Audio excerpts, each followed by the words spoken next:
Hello guys, welcome back to my cooking channel delight home plate. તો આજે આપણે તૈયાર કરીશું એકદમ ટેસ્ટી અને મહેમાન આવ્યા હોય તો તમે આ શાક એકદમ જરૂરથી બનાવી શકો છો અને ફટાફટ રીતે એકદમ ઇઝી રીતે આ શાક તૈયાર થઈ જાય છે તેવું પનીર ટિક્કાનું શાક. તો સૌપ્રથમ આપણે અહીં પાલકના પત્તાને બરાબર રીતે વોશ કરી દેવાના છે.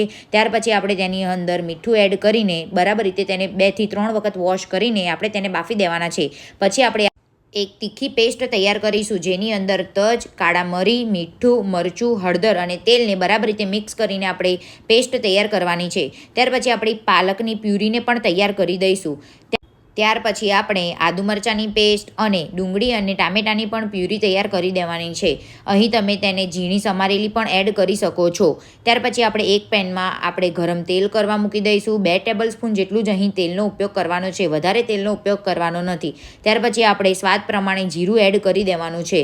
હવે તેલ બરાબર રીતે ગરમ થઈ જાય અને જીરું બરાબર રીતે ફૂટી જાય ત્યાર પછી આપણે અહીં કાંદાની અને ટામેટાની પ્યુરીને એડ કરવાની છે.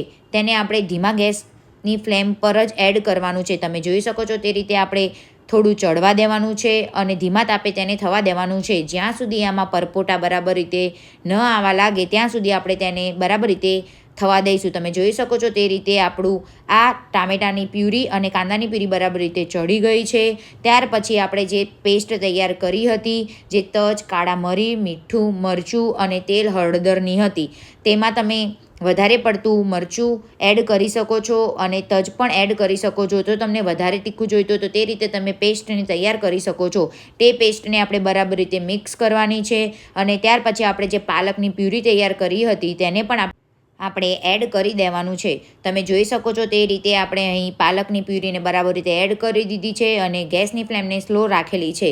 ત્યાર પછી આપણે થોડું અડધી વાટકી જેટલું અહીં પાણી એડ કરવાનું છે. તે પાણી આપણે પાલકની જે પ્યુરી વધી હતી તેની જ અંદર આપણે એડ કરીને આપણે આ ગ્રેવીમાં એડ કરી દઈશું. તમે જોઈ શકો છો તે રીતે આપણે તેને બરાબર રીતે મિક્સ કરવાનું છે. પેસ્ટ અને બધું જ બરાબર રીતે મિક્સ થઈ જવું જોઈએ. ત્યાર પછી આપણે અહીં પનીરના ટુકડા પણ એડ કરી દેવાના છે. તમે જોઈ શકો છો તે રીતે આપણે અહીં પનીરના ટુકડા એડ કરી દીધેલા છે. આપણે અડધું પનીર પાછળથી એડ કરવાનું છે, જેને આપણે છીણીની મદદથી આપણે છીણી દઈશું, જેથી ટેસ્ટ એકદમ પરફેક્ટ અને એકદમ ચટાકેદાર તેવો ટેસ્ટ આવશે. ત્યાર પછી આપણે પનીરના ટુકડાને થોડું થવા દેવાનું છે. ત્યાર પછી અહીં આપણે વધેલા પનીરના ટુકડાને છીણીની મદદથી બરાબર રીતે આપણે તેને છીણી દેવાનું છે. તમે જોઈ શકો છો તે રીતે આપણે તેને બરાબર રીતે છીણી લીધું છે. અહીં તમે ક્વોન્ટિટી વધારે પણ એડ કરી શકો છો. ત્યાર પછી આપણે તેને બરાબર રીતે મિક્સ થવા દેવાનું છે અને 5 થી 10 મિનિટ સુધી તેને થવા દેવાનું છે. જ્યાં સુધી તેલ બરાબર રીતે છૂટું ન પડી જાય ત્યાં સુધી આપણે તેને મિક્સ કરતા રહેવાનું છે. હવે પાછો વધેલા આપણા પનીરના છીણને બરાબર રીતે એડ કરી દઈશું. તમે જોઈ શકો છો તે રીતે આપણે પનીરની ક્વોન્ટિટી થોડી વધારે એડ કરેલી છે. અહીં તમે ઓછી માત્રામાં પણ એડ કરી શકો છો અને એકદમ ટેસ્ટી અને મહેમાન આવે ત્યારે એકદમ યમ્મી અને ઇઝી રીતે તૈયાર થઈ જતું તેવું પનીર ટિક્કાનું શાક તૈયાર છે. જો તમને આ રેસીપી પસંદ આવી હોય તો અમારી ચેનલને સબસ્ક્રાઈબ કરો, લાઈક